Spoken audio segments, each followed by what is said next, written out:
Shalom Bapak Ibu Saudara yang terkasih di dalam Tuhan. Bersyukur di hari ini kita masih boleh diberikan kesempatan untuk boleh menikmati hari baru yang Tuhan sudah berikan.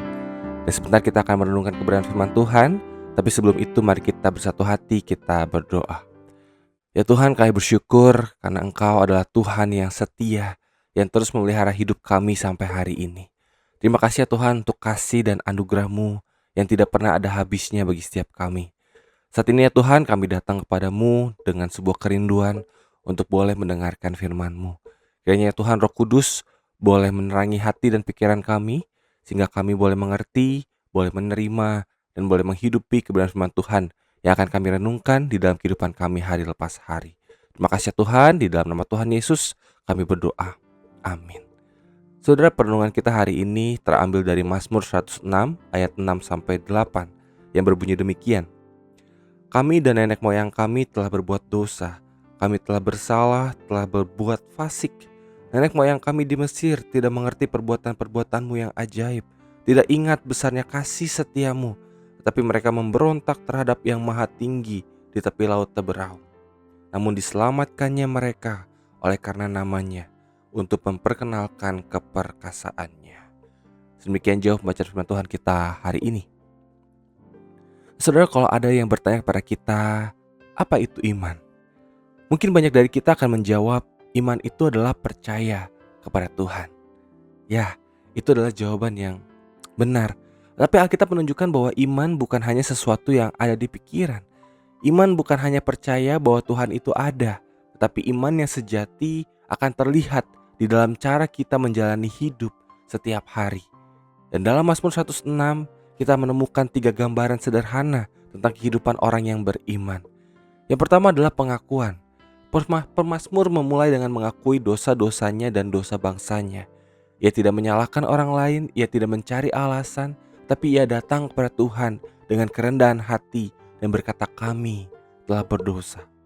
Saudara, semakin dekat kita dengan Tuhan, biasanya kita justru semakin sadar akan kelemahan dan dosa kita.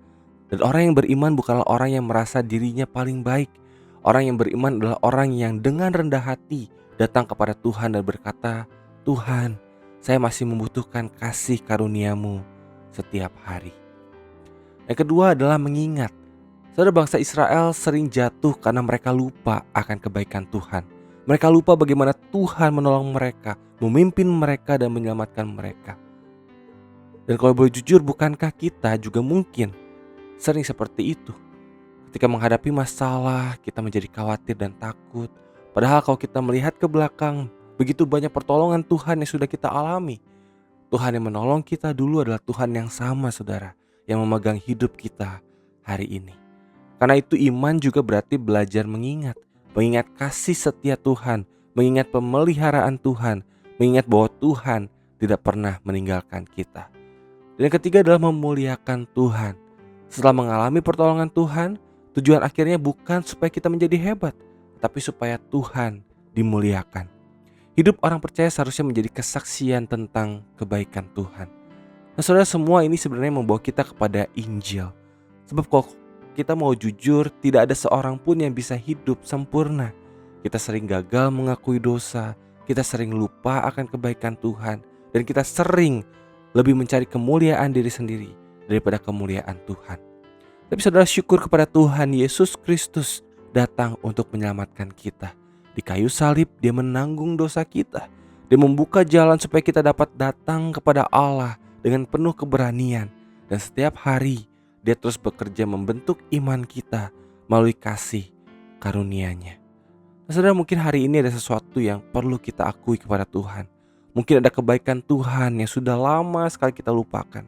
Atau mungkin kita sedang terlalu sibuk juga mencari kemuliaan diri sendiri. Maka dari itu saudara, mari hari ini kita mau kembali datang kepada Tuhan. Karena Tuhan yang sama yang menerima bangsa Israel adalah Tuhan yang juga menerima kita dengan kasih karunia-Nya. Amin. Mari kita berdoa. Ya Tuhan, terima kasih untuk firman-Mu hari ini. Terima kasih karena Engkau mengingatkan kami tentang seperti apa kehidupan iman yang sejati. Ya Tuhan, ampunilah kami jika kami sering menyembunyikan dosa kami, melupakan kebaikan-Mu, dan hidup untuk kepentingan kami sendiri. Tolonglah kami ya Tuhan untuk memiliki hati yang rendah untuk mengaku dosa, hati yang penuh syukur untuk mengingat kasih setiamu, dan hati yang rindu untuk memuliakan namamu di dalam setiap aspek kehidupan kami. Terima kasih ya Tuhan untuk firman-Mu. Di dalam nama Tuhan Yesus kami berdoa.